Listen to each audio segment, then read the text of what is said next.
Basketball sucks. It's boring. Full of prima donnas, crybabies, wimps. The NBA Finals was an absolute snoozer. The best thing about basketball right now is literally Aaron Gordon. After the Nuggets won the championship, there's footage of him partying in the streets, jumping up and down with people, crossing the lines of player and fan. You should really see this video. It's quite amazing. And this is what it's all about.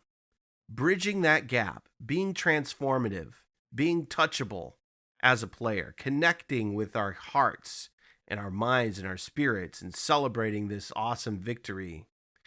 In fact, I think Jokic actually now cares about winning a championship. That America hit him pretty quick. You know, that America. Because, man, was he having a great time at that parade. Even stayed longer than anticipated before he could run off and catch the horse racing. Bradley Beal, that's the biggest news right now in the NBA. And it looks like he's going to the Suns, which absolutely does nothing. It's a big nothing burger. It keeps them competitive if Devin Booker or KD gets hurt. But now you have a whole new bag of chemistry issues. Beal picked the Suns over Miami and the Bucks. They must have had very strong narcotics in Washington for him to ingest to choose the Suns over those other franchises. I get it, KD, Devin Booker, who doesn't want to play with those greats? But in terms of fitting perfectly on a championship contending team, why would you choose them over the Bucks and the Heat? You want to play with KD over Giannis? Are you actually going to get the ball? Do you not know how many shots KD and Devin Booker take? The whole fate of the league is literally resting in the giant hands of Wembanyama right now, who's doing his tour and throwing out first pitches and running his rounds, his PR tour, just to give us some hope. How about Zion? Did you forget about Zion? Well, Zion is only in the headlines because of his love life, which is spilling all over the internet and getting people canceled off Twitter. Lord knows when he's going to play, actually, and we'll probably see him in Charlotte. Make way for Scoot in New Orleans. Scoot is going to be between a Russell Westbrook or Donovan Mitchell. He's legit. He's got big hands like Rondo and elevation like Dwayne Wade. He's going to be a serious player in this league, and people are drastically underrating him. And how about Ja? How about the other guy the NBA is counting on to take us out of the LeBron and Steph Curry era? Ja is unfortunately out for 25 games because Memphis wasn't going anywhere in the playoffs, and the only way that he could sell some shoes was to go on IG Live and wave a pistol. So instead of his basketball capabilities spurring people to buy his shoes, it was his gunplay. The Clippers will run it back, and maybe with Chris Paul, but who cares? Kawhi may or may not play. Paul George may stay healthy or not stay healthy. In fact, Paul George has an amazing podcast right now, so maybe he doesn't care. Maybe he does. I don't know. Most of the NBA world doesn't care. We just like to see these guys when they actually play. But needless to say, the Clippers are going to have a very tough time in the West. Denver, let's go back to Denver. Denver will be Denver again, no matter who leaves. So we have our new Spurs franchise, folks. They'll probably go on to win 3 or more championships over the course of the next 5 to 7 years. Ratings will continue to plummet after the playoffs are over, and again, nobody cares if Denver wins. Good for Jokic. How about James Harden? Did you forget about him? He's probably going to leave to go to Houston so he can go clubbing and, I don't know, eat chicken wings after every game and not get ridiculed by leaders like Joel Embiid. And then he also gets an opportunity to soak in the Wembanyama frenzy that is fastly formulating in the Lone Star State. So you're going to see a lot of players head down to the Lone Star State, the state of Texas, to soak in that frenzy. And Dame, how about Dame Dalla? At this point, who cares? Stay in Portland, man. Nobody's going there. Nobody wants to play there. Nobody's a big enough Twilight fan to want to play there. Nobody wants to get attacked by lunatics in the street after coming home from practice, which is the kind of reputation that Portland has, it's not a big market city. Enjoy Rip City, Dame. I don't think anybody's going. How about Draymond, who declined his player option? So now there's a chance that Draymond will be leaving the Warriors, which means the Warriors' days are numbered.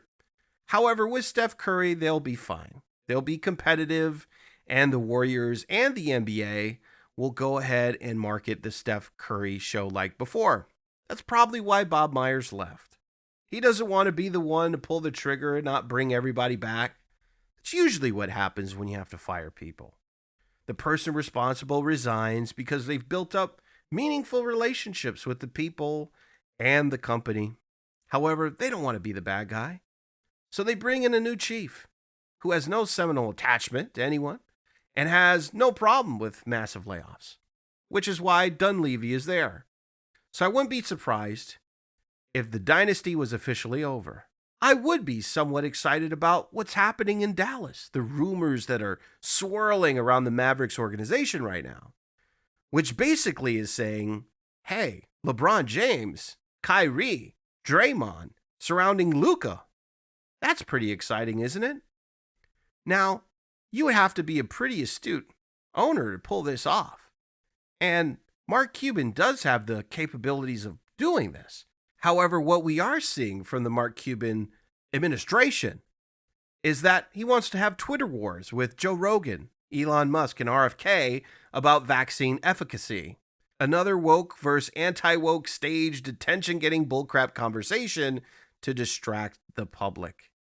Versus Mark actually showing focus and concern over what some have described as a dying franchise.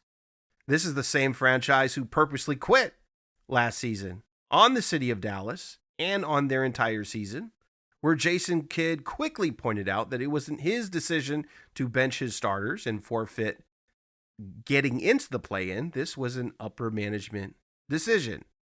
And how about my Bulls? My Bulls, do they have any hope? Unfortunately, the Bulls have done nothing. Absolutely nothing to improve their roster. They're literally going to run it back. And dumb Chicago fans are still going to attend those games. We'll have a great record at first. Believe me, we're going to have an amazing 18 to 20 games. And then we're going to barely make the play-in or not make it at all.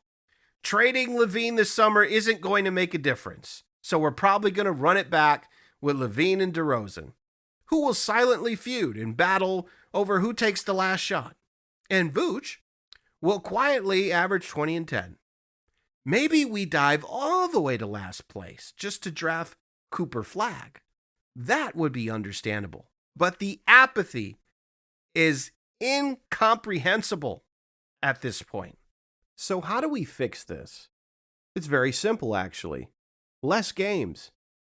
Not for the players' sake, but for the fans. One of the reasons the NFL is so widely praised is because they have less than 20 games a year.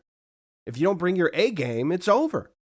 It's clear that the players and teams play possum up until after the All-Star break, meaning you and me, who are paying $400-500 a game to see these guys only give half-hearted efforts, are the ones who lose. And that's even if the top players play at all. You see, to protect the longevity and value of a lot of these players, they purposely sit out. So this leads me to my next point. You must play a certain amount of games to be considered for any awards or receive your full salary. Obviously, there are exceptions for players with serious injuries or ailments, but this load management thing must die. It must die quickly. And it's time we reevaluate the dunk contest and let it be a fan-generated one. Meaning, let's go ahead and allow other dunkers from around the world that are not in the NBA compete against NBA athletes. Some type of mixed bag of amateur and professionals. It's clear, it's a foregone conclusion based upon TikToks and other videos that the NBA doesn't have the best dunkers in the world. So why not reevaluate the whole thing? The midseason tournament, that's one of the few things that I agree with Adam Silver on his plan to revive the spirit of the NBA. And there's many other things that we can tweak. But the biggest thing is that we have no real attachment to these teams anymore. We're following players. Teams no longer have an identity that represents the cities that they're in.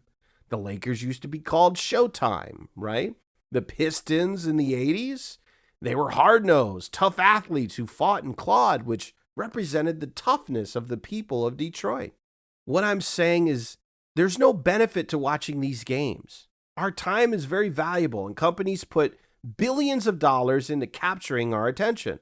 So why isn't the NBA doing more? You're not going to do this with players that only decide to play in the playoffs.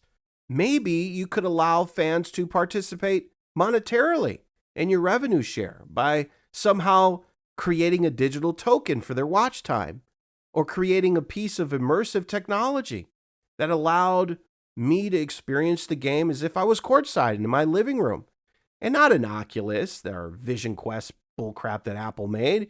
You're going to have to give us something much more in order to capture our time and attention that's also beyond gambling, which aggressively objectifies every aspect of the game, which is turning the whole sport into a horse track. So that maybe works for Jokic. You have to up the ante.